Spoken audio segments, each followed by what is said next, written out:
Park আমার আপনাদের কাছে হ্যান্ডওভার করাটা ইম্পর্টেন্ট না, ইম্পর্টেন্ট হলো দ্য জার্নিটা, হলো যে আপনারা পার্কটা কীভাবে মেনটেন করবেন।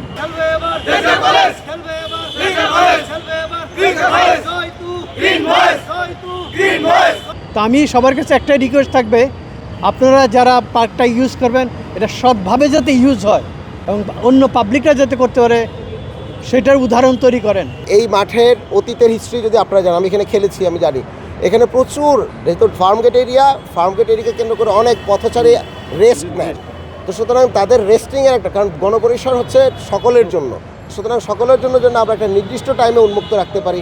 অ্যাটলিস্ট মানে পৃথিবীর যে কোনো শহরেরই বড় মাঠ পার্কগুলো 10টা পর্যন্ত খোলা রাখে।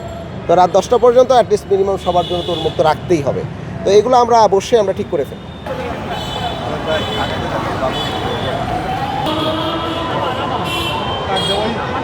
আমাদের দীর্ঘদিনের একটা আন্দোলন সংগ্রামের পর আমরা যে একটা প্রাপ্তি আমরা অর্জন করতে পারছি। অবভিয়াসলি এটা একটা ভালো লাগার কারণ, আনন্দের কারণ। এখানে সর্বসাধারণ এখানে প্রবেশ করতে পারবে। একজন যে কুটিপতি থেকে একজন রাস্তার পথচারী পর্যন্ত, ভিক্ষুক পর্যন্ত এখানে এসে আড্ডা দিতে পারবে এবং বিশ্রাম নিতে পারবে।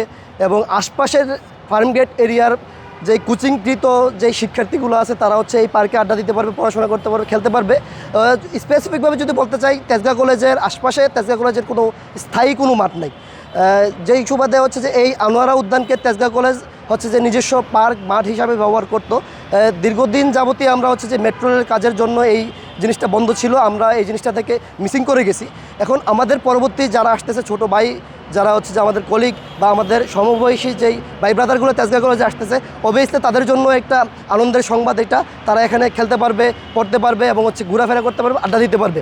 আর প্রথম প্রশ্নে যদি আমি যাই, আমরা যদি চেষ্টা করি অবশ্যই আনোয়ারা উদ্যানকে আগের রূপে ফিরিয়ে দেওয়া পসিবল। খেলার মাঠ তো আমাদের মৌলিক অধিকার। দীর্ঘদিন ধরে যে আমাদের এই খেলার মাঠটা আমাদের থেকে দূরে রাখা হয়েছিল, এটার জন্য আমাদের একটা ক্ষোভ ছিল, দুঃখ ছিল যে আমরা খেলতে পারতেছিলাম না। একটা শিশু কিশোরের মানসিক বিকাশ এটা স্বাভাবিকভাবে ছিল না। এখন সরকার এই মাঠটা খুলে দিয়েছে এবং সেজন্য সরকারকে অনেক বেশি ধন্যবাদ।